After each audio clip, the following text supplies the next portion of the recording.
here with His Excellency, the Governor General of St. Kitts and Nevis, Sir S.W. Tapley Seaton. I have with me as well the representative from ZIZ, the Senior Newsroom Manager, Mr. Jason Davis, and Manager of WinFM, Mr. Clive Backus. And we are here to discuss with the Governor General some issues, including the upcoming Governor General's meeting, which will be held here in St. Kitts, and other issues as well in terms of the Governor General's role. And he has been quite active, so he would share with us some of what he's doing in the office. Thank you very much, Mr. Williams. Gentlemen, I'd like to welcome you to Government House. We're very happy to have you. I don't often seek the spotlight. Such is my nature, personally, and such I think also is the Office of Governor General. But I'm very happy to welcome you here today to speak specifically about the upcoming conference of Governors General and Presidents of the Caribbean region, which is being hosted by St. Kitts and Nevis from Sunday 8th April to Thursday 12th April. This will be, the opening ceremony will be here at Government House on Monday afternoon, but before that we would have taken a trip to Nevis and done a tour of Nevis so that they can be familiar with the sister island. And then and of course we will be taking that by boat. And then we'll be returning to St. Kitts and having the opening ceremony at 5:30 p.m. on Monday afternoon here at Government House. The next 2 days will be working sessions, conference sessions, at the Conference Hotel, which is the St. Kitts Marriott. And we'll be dealing with topics ranging from issues relating to the Office of Governor General. We will be able to have some of our colleagues share their experiences. Some of them have been in office for considerable periods of time. I would think the Dean of Governors General is the Belize Governor General, Sir Colville Young, who has been in office for in excess of 25 years. Okay? Quite a distinguished gentleman.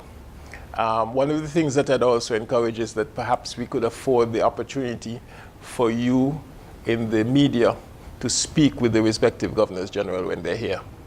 I also have the President of the Commonwealth of Dominica who is coming, and it would be useful to get his experiences in terms of their reconstruction work. And several other Governors General whose names we will disclose subsequently. The issues that we are likely to discuss would include some relating to the central bank. The governor of the central bank has very kindly agreed to come and to speak with us so that we can speak with issues that have been plaguing some of our Caribbean countries and which heads of state need to be informed of so that they can provide advice. We've been fortunate that the heads of state whom you have are essentially not just figureheads, but are persons who have contributed in so many different fields and are able to provide relevant advice to the prime ministers and other officials. We also will be speaking, we'll have the Chief Justice of the Eastern Caribbean Supreme Court who will be coming and telling us something about the history of the past 50 years of the Supreme Court and some of the prospects for the future. We have someone from the University of the West Indies who will again be speaking to us about the 70 years of the University of the West Indies, quite a celebrated period, and some of the prospects for the future. We'll also be speaking with the High Commissioner, our High Commissioner from London, who will be telling us some of the things about his duties in London and the relationship with the palace, Buckingham Palace, because we are all, other than the President of Dominica, representatives of Her Majesty the Queen. And so there has to be an interaction from time to time with Buckingham Palace. We are independent in terms of our activities, but there has to be, because we are members of the Commonwealth, we share a common bond, and there have to be certain institutional arrangements from time to time. If you note, say, when ambassadors from certain countries present their letters of credence, they're addressed to the Queen, but they're presented to me as the representative of Her Majesty. And, there's no interaction with the British in terms of it. The other thing is, for example, we'll discuss experiences. I also have, for example, the former Governor General of St. Lucia, who demitted last December after 20 years in office. So again, we'll have the relevant experience being shared with us in terms of her governance. She's a very renowned educator. And, when I went to the 15th conference of Governors General, this one is the 16th, in 2016, which was held in Antigua and Barbuda, I met so many of my colleagues, and I was really impressed with the level of dialogue that we were able to engage in, something meaningful. But this time we're trying to see how we can promote collegiality. And there are some new players on the block in terms of new Governors General, and so certainly we'd like to introduce them to our colleagues. The conference will also, of course, afford an opportunity for them to learn something about St. Kitts and Nevis. We have a visit to the ICT Center so that they can see the progress that we have been able to make, considerable progress in terms of getting our persons to be e-conscious, and our governmental systems to also reflect that. And we're also going to, of course, be visiting the new hotel, the Park Hyatt, so that again they can see the strides that we are making in tourism. All of these matters will, of course, be dealt with in an informal sense, formal yet informal. There will be a communique at the end of it. We expect to be able to record the entire conference, and the media is invited, but just that we might restrict some of the disclosures so that it would need to be regulated and cleared with the chairman. I will be chairing the meeting. So that's the sort of, just to give you some insights into what we'll be looking at. We'll be discussing other regional and international issues also, anything that we feel that is particularly of importance. But it's essentially to promote that sort of thing. The Antigua conference was the first after a break, because we had started these conferences sometime, say like in 2004, 2005, and St. Kitts and Nevis had hosted it on that occasion. But there was that break, and the Antigua Governor General very kindly sought to revive the conference and asked me if I would take the next one. And so we thought that St. Kitts and Nevis. It was previously scheduled for October last year, but because of the hurricane intervention, we had to reschedule it. And so this is why it's now coming off. A few things about the Office of Governor General, for example, that you might find interesting. For example, of course, the first one is the appointment of ministers, the appointment of a prime minister, and so on. The other issues, of course, trying to ensure that the citizenry as a whole understands the role of the Governor General. Since I assumed office, I've taken it upon myself to visit the schools, and I will be continuing that, especially the primary schools, because I thought that it would be interesting to introduce the Governor General to them.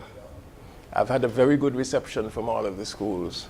I've produced a booklet that is going to be updated eventually, but it gives a history of Government House. And it also gives some of the duties of the Governor General on the back of it. The usual celebratory things is the official representative of Her Majesty Queen Elizabeth II, independence parades and the state service, investitures. Now we have two sets of awards. We have the national awards, which are announced at every National Heroes Day, and we have the UK New Year's Honors Awards, which come at December 31st for the first of the next year. And so we have to then conduct investitures to bestow these awards. We have the appointment of prime ministers, ministers, leader of the opposition, other public officials.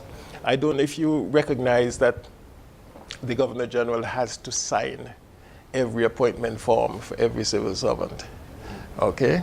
So that multiple appointment forms come my way. The Governor General has to sign every crown grant for every bit of land that the government is selling, the crown, once it's vested in the crown. That's why it's called the crown grant. The Governor General has to approve the recommendations of the Public Service Commission and the Police Service Commission, okay? So that all of those appointments have to come through. Contracts for government employees, again, once the person has signed, the Governor General signs also. The Governor General assents to acts that are passed by the National Assembly. My representative in Nevis, the Deputy Governor General for Nevis, assents to the ordinances that are passed by the Nevis Island Assembly. But it is with the authority of the Governor General, because the Deputy Governor General for Nevis is the representative of the Federal Governor General. In this case, we've got the office holder is Mrs. Marjorie Morton, CSM. The Governor General receives ambassadors and also courtesy calls from high commissioners. The ambassadors present their letters of credence.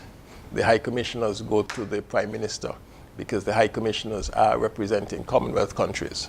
So they do not present letters of credence. They simply come on a courtesy call to the Governor General. And we host state events. And we host also other events, community events. As I said, we have tried to open up, make more accessible the government house. So, for example, we hosted a fundraiser for the St. Kitts Diabetes Association the other day, which was a night of the arts. And the funds that were raised were going towards, the Diabetes Association. We hope to host some musical evenings otherwise, so that we can show the musical talent in our communities. The question also of receptions and dinners and all manner of things. The other day we hosted a celebratory dinner for the Special Olympics. We're celebrating 50 years. We have church events. The Baptist churches had fundraisers. The Moravian churches had fundraisers. And we've just got a request from the new Archdeacon of the Anglican Church, Archdeacon Isaiah Phillip, to host an event here, a celebratory dinner for about 500 persons. So, these sorts of things. Some events that are state events are, of course, coming out of the budget that has been allocated to Government House. Other events are coming from their contributions, and we try to assist maybe with some tents or with some other support services. But very often, and we are told that we should, and even for government departments, that they should come with some funds, because they could deplete the very limited funds that we have. But we're trying to see how we can reach out to schools. For example, I hosted a reception one morning last year for my former primary school, the Epworth Maurice Hillier Junior School, because I felt that I wanted my school to see, and I had my school reports from first form and so on to be able to show them that one youngster asked me, because he saw a number of times late and a dash showing that there were no times late, and he says, well, how did you do it? He says, I can't get to do it, I get to school. And so on. So these are all sorts of things that you're trying to instill confidence and awareness in our youth in a positive way. And I've been to the CFBC, for example, and spent an hour with them in their social studies class.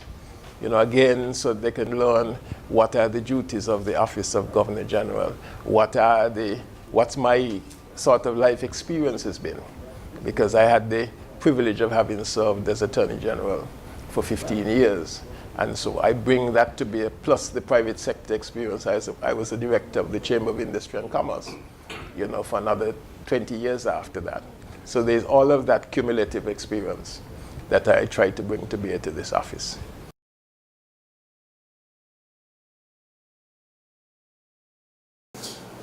Clear to the public the role of the Governor General. Because I think somewhere along the line, the public's perception, the role of the Governor General is just to show up at events. And that is what people see. But they don't really, you have brought a very active agenda to the role of Governor General, visiting schools and so on. I don't know if that is always what the public has seen and perceived. Well, that's why we try to issue releases more often now, to be able to say what the activities have been, so that one could be aware that the Governor General is not just for those official occasions that I may be seeing, but there is an active role, practically a daily role in terms of being at one function or another, and the functions vary. Sure. So that whether it's a church service, an anniversary service for a church, as I had the other day, the 55th anniversary of the Antioch Baptist Church, and then later on the 25th anniversary of the Lighthouse Baptist Church, and so on, that the demands on the office require you to be there. I have to be sometimes patronizing school sports sometimes, and also speech days at the various secondary schools. So that there is that whole interaction, and you want to share yourself with the community as much as possible. Okay, and also opening up the whole question of being able to interact. Sure. What about your accountability to Her Majesty in England? Do you have any sort of... I have no... all that happens is that, of course, I don't have to submit a report. Okay. Okay, that is not how it goes. It is purely a formal relationship, but one is independent in every activity that one undertakes. There is no need to send a report. They keep me informed in terms of matters from the palace, any activities that may be undertaken. If I go to the UK at any time, Her Majesty is informed, and there could be a private audience and that sort of thing. But not that there is a need for day-to-day interaction. Okay, like The interaction, yeah, there is a wedding coming up in May, but the interaction, it's not a state occasion. If it was a state occasion, then the Governor General would be invited to attend, but it's not a state occasion. But there, from time to time, there would be occasions. The last time I went to England was the occasion of Her Majesty's 90th birthday. And you're then invited, all Governors General were present, 15 of us from all of the realms, and we were invited to have lunch with the Queen and so on. So there are those sorts of interactions, but not that there's a need for any daily interaction. The High Commissioner is normally the conduit in terms of any information that may be required. Yes. Any questions otherwise? Well, I was going to ask about, are there, aside from the schools, are there any other possible avenues for reaching out to the public and informing others of the role of the Governor General? Well, what do you think? This is one medium, of getting some information out. I thought principally the schools, because at the age of the primary schoolers, that's the age I think where they're, quite receptive.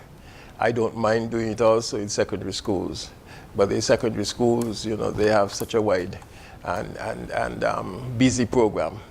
Whereas the primary schools, normally they have, sometimes, we did this the last time around independence celebrations, so that again, they were caught up in the national celebrations, and this was a useful input.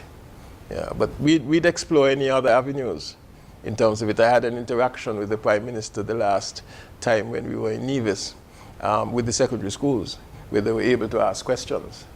you know, and so on. Because for example, I was fortunate having been pre-independence, because I held office from 1980 to 1995, that I was pre-independence, and then I was independence and post-independence. So that I was at the Constitutional Conference, for example, in London in 1982. So that afforded you an opportunity in terms of the formulation of the independent state of St. Kitts and Nevis. You know, things like putting in an and instead of a dash, a hyphen, you know, for it used to be St. Kitts dash Nevis.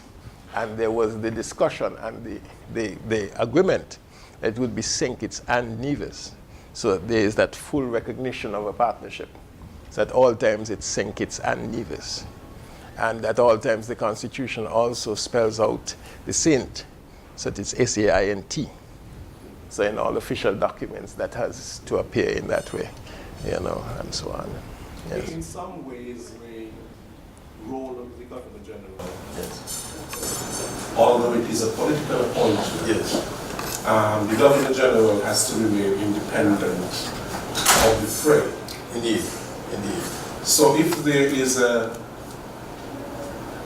vote of no confidence and the government loses, what is your role? No, the Governor General then has to take the necessary steps to constitute a government. Yes. In terms of inviting the person who now commands the support of the majority of representatives to, because remember, a vote of no confidence or a vote of confidence, as the case may be, is essentially for the representatives, the elected persons, as distinct from the senators, you know, the nominated persons. So then again, the Governor General, just as in the case of an election, would have to summon the person who has the support of the majority of the representatives. That would simply be the position once again. Yes. I remember sometime, I think mid to late last year, you partnered with the National Museum Yes. in their storytelling series. Yes. It was quite a hit, I heard. Yeah. Will you be partnering with any other organizations for that type of community Well, involvement? the thing about it is, thank you, the thing about it is I'm patron of the National Trust. So therefore, there was that ready opportunity. And I think whenever that sort of situation arises, I'd be more than happy, you know, to partner with any organization that can, you know, can be useful in terms of community interaction and so on. Whether perhaps it might be participating in some, you know, as Mr. Williams has said, some non-political thing that affords the opportunity, because I have to consult from time to time, as I'm duty bound by virtue of the Constitution and statutes with the opposition, with the leader of the opposition. So there's a constitutional role for the leader of the opposition, just as there is for the Prime Minister. The Prime Minister is obliged under the Constitution to keep the Governor General informed of developments in the country. And as soon as I'm finished here, I'm going to be visited by the Prime Minister, who will be doing one of his regular updating, you know, for the Governor General in terms of bringing me up to speed in terms of what the government has been engaged in and some of the potential issues that may be arising.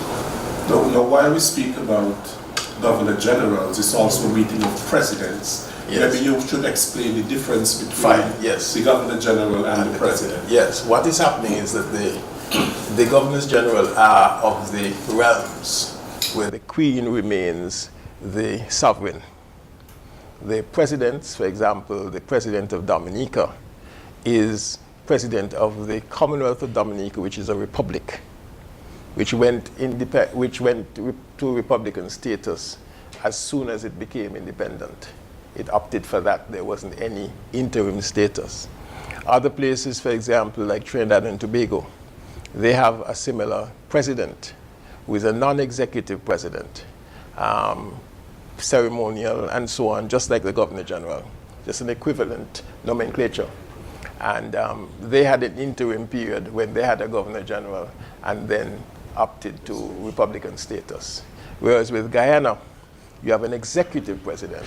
So President Granger is an executive president, filling the role somewhat of the Prime Minister, running the day-to-day governmental the Governor General of Jamaica, well, they haven't yet proceeded, and other countries, so that you have that experience to look at as against the constitutional monarchy and the republican status. Yes. No, Yes, Mr. Governor General, the whole issue of the Queen and the argument that independent countries should swear allegiance to the Constitution Yes. and not the Queen. How do you explain that to people who suggest that if you're independent, you shouldn't be swearing allegiance to Her Majesty and her heirs? And the issue of the Constitution and whether or not perhaps you can get an instruction for Her Majesty to say, Sir Tapley, you shall. Well, the question about the oath, that is something that is progressive. Some of the territories in the region have done it by way of amending their constitution. It is something that I believe that will be addressed in the process, so that it would be, and Jamaica did it, St. Lucia did it, and it is something that I think is the way to go, if I could express a view, okay, without doing in any way, showing any disrespect or anything else, but it is simply a recognition of the requirement of persons to pay allegiance to the state. Because the other one is something of a fiction, if you put it that way. Fiction in inverted commas. Okay, but so that's a natural progression. And I'd say, I think I've said enough on that to indicate that it's a progression. In terms of any directive, when you say that they say, Sir Tapley, you shall, that's the only thing in terms of if an honor is being conferred or anything else. I mean, when I was knighted, I had to go to the palace and, to be tapped on the shoulder by the Queen and so on. But apart from that, there is no you shall. Okay, this is representative, we are independent, and we proceed accordingly. The other issue has to do with love of country from the perspective of historical sites and museums. Yes. Sometimes you get the sense that in some Caribbean countries, like as people in Kitts, like I really got here recently, there's a disconnect between the old institutional buildings and the younger people who can't seem to connect with it. Some people feel a sense of pain and shame and stigma looking at the buildings as reminding them of their ancestral struggle. Others see a symbol of resilience and pride and achievement. How do you steer that conversation to younger people to want to help in the restoration, let's say, of the National Museum, for instance? Yes. No, that's a very valid point, because I think you have to explain, and this is why I relish my role as patron of the National Trust and my former role as the last president of the St. Christopher Heritage Society and the first president of the National Trust, because I think one would also want to instill in persons a sense of pride in themselves. The late Sir Probin Innes used to, at all times, speak about ownership, developing a sense of ownership. Haitis, for example, take Brimstone Hill Fortress. That was created by our ancestors, who developed and who have left a lasting legacy in terms of their skill and workmanship. It has survived all the years through all of the various sieges and so on. And we should recognize this is something that we should look at, admire the skill, admire the fact that they persevered despite the odds. They were enslaved persons, but they brought their skills from Africa and they were able to employ them. And it's similar in terms of so many other things. We must learn from our past. I think some persons have always spoken of someone who said that you must learn from your past, otherwise you live to regret it and to have to redo it. So we must learn from our past. I think the history that we have shared is, undeniable in terms of the various contributions. And that is why, this brings me on to perhaps an issue that I'm engaged in, the publication of a further bit of documentation which will be in a series called Pillars of Our Nation, which is going to bring the first issue out for September, the 35th anniversary of independence. And we're going to highlight first a list of all of the governors and lieutenant governors of St. Kitts and Nevis from settlement.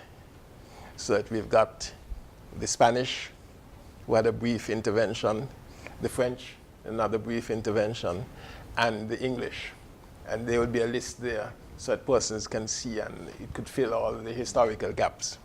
Some of the names of streets that we have are all derived from that colonial past: Fines Avenue, Cunningham Street, all of those things.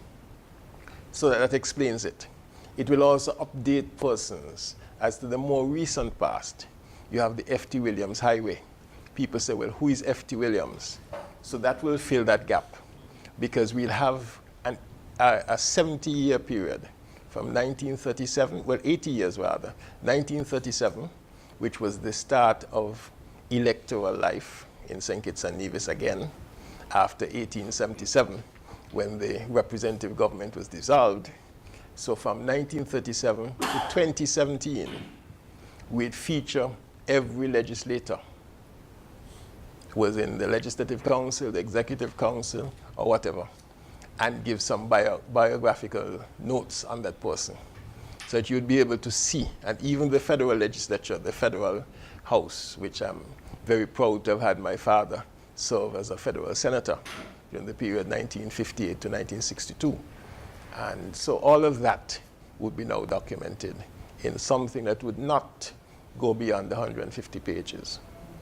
But it would have photographs, and it would have, we are right now trying to get all of the interviews done with those who are present with us or family members, so that we can fill it with some useful biographical data. And we could then see who was W.F. Glassford, who was, and all of the governors and governors general will also be featured. I want to follow up question. Sure. Colleagues are not trying to talk about Wakanda. Yes. And big talk about Black Panther and all that. And I was telling my son the other day that we had our own Wakanda type operation in the Caribbean of a particular period, perhaps when you were Attorney General. Yes. I was speaking particularly about the non-aligned movement and the issues of wearing your national garb, and whether you're African, Indian, or Chinese.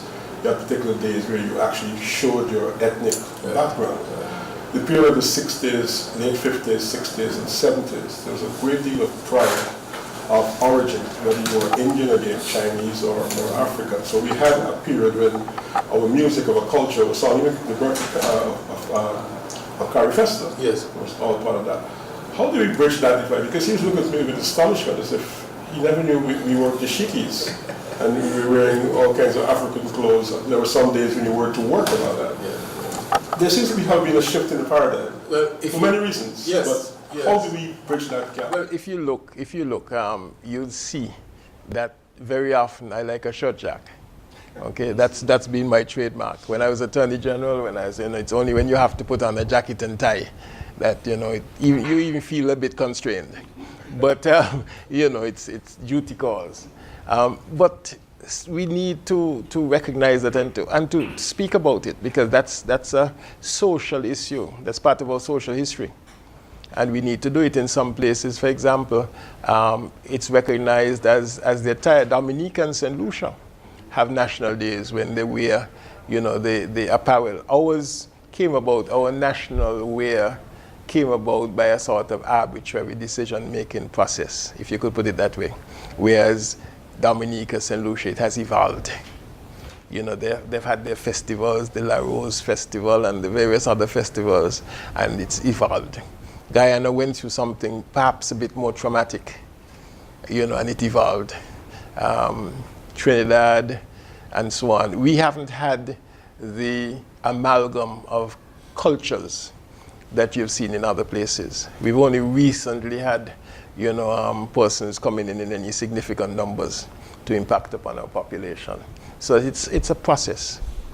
And perhaps the respective groups, you've got the Hispanic community, you've got the various things, the respective groups will make the impact because they want to show their heritage. And similarly, the black population would need to show its heritage. So it's a question of a learning process. And that's why I'm encouraging persons to become familiar with their history, the history of the country, because then they could appreciate all of where we have come from. I mean, Mr. Bradshaw he went to Africa and he brought back a recognition of where he came from and, and so on. But these were very ad hoc interventions. They had not had anything sustained. Yes. How many attendees are you expecting for the conference? I'm expecting about a minimum of 7. Minimum of 7. Seven heads. Okay. Yes. As I say, ranging from all of the countries, Antigua and Barbuda, Belize,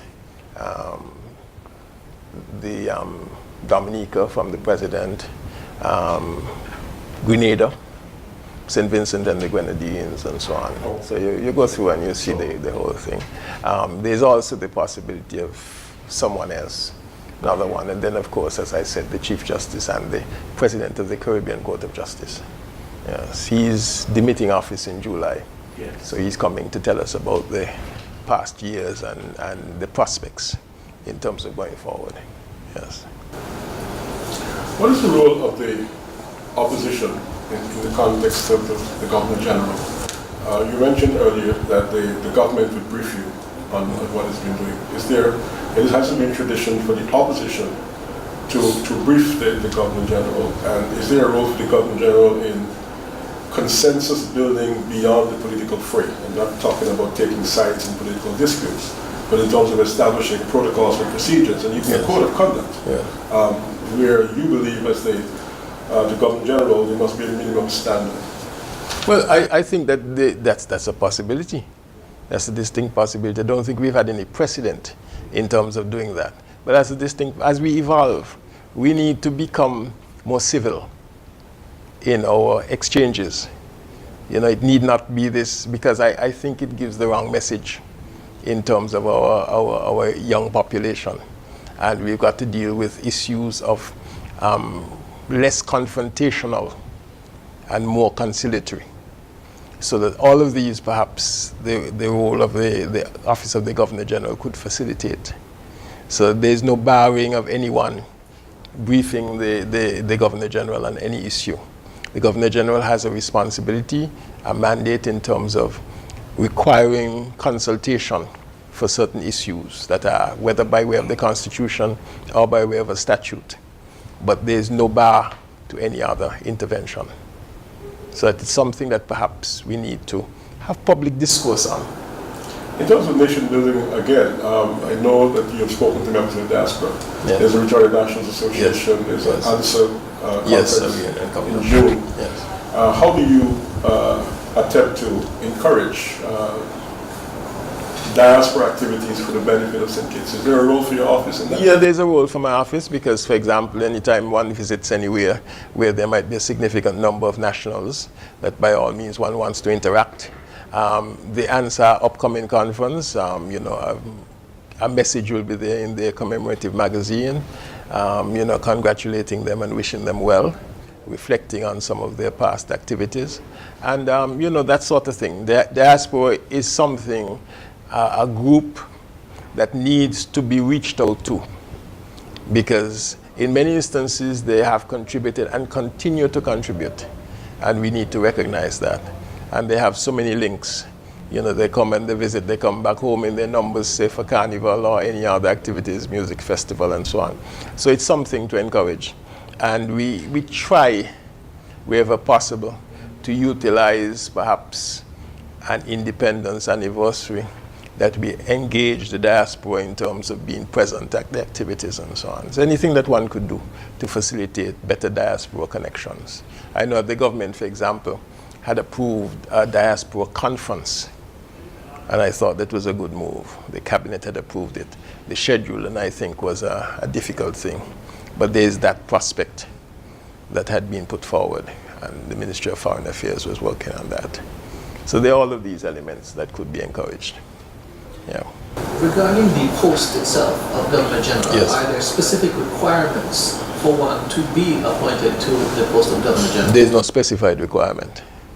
It's simply that we'd look at someone and see, in terms of the duties that are to be performed, whether the person appears to be equipped with the necessary, assets to be able to do that. And that's why, again, the outreach to the children. A little one asked me at one meeting, how do I become Governor General? So I indicated to him, you have to study hard, and display the necessary qualities to be able to reach out. And the Governor General's appointment is at pleasure. In some jurisdictions, it has a term limit, but in our constitution, it is not. It is simply at pleasure. Yeah. But there are certain restrictions. For example, you can't be a minister of religion. No. The minister of religion is for the legislature. It's for the legislature. Yeah, So the Governor General can be a minister of religion. You can still make it, that's right. Yeah. So, you must have sound mind. Right, you expect so. Well, yeah. You expect so. You expect so. Somebody will have to judge. Yes. Yeah. But in terms of the big ticket items, Yes. I'm using my language like climate change and all that, and raising awareness for diabetes and Right. human rights issues and all that. Yes. You can be a spokesperson and get outside there. Because you've got personal experiences that you can build on, and you're a member of the international community, and you're supposed to be informed. I mean, you get these days of social media. You have everything outside there, that you need. By the way, just speaking about the social media, I should put on the record that I am not into the what has been out there, Facebook and all sorts of things. Something has been attributed to the Governor General, featuring my photograph and so on, indicating that persons can contribute to some fund of some sort. And there's absolutely no basis to it. I think, regrettably, I have to adopt the well-used phrase of fake news, that there is no basis at all. So I'd want to put that on the record. Some of my colleagues in other countries have also had that situation. Have had to, indicate very clearly that they're not at all connected to that. I know colleagues and friends have gotten in touch with me saying, we saw you and you made an appeal, and I said, absolutely not. I'm not one of those to get into using the media in that way. We've just concluded an interview with the Governor General of St. Kitts and Nevis, His Excellency Sir S.W. Tapley Seaton. Myself, as Director General of the St. Kitts and Nevis Information Service, Mr. Clive Bacchus, who is the Managing Director of WinFM, and Jason Davis, the Newsroom Manager at the state-owned radio and television ZIZ. The Governor General informed us on the occasion of the 16th Conference of Governors General and Presidents of the Caribbean region and other issues pertaining to his office as Governor General of St. Kitts and Nevis. We thank you very much for listening. Have a good day. Stay up to date with news, programs, and activities of the government with SKNIS. Like us on Facebook.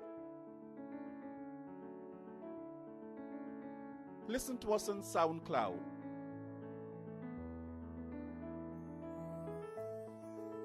Follow us on Twitter.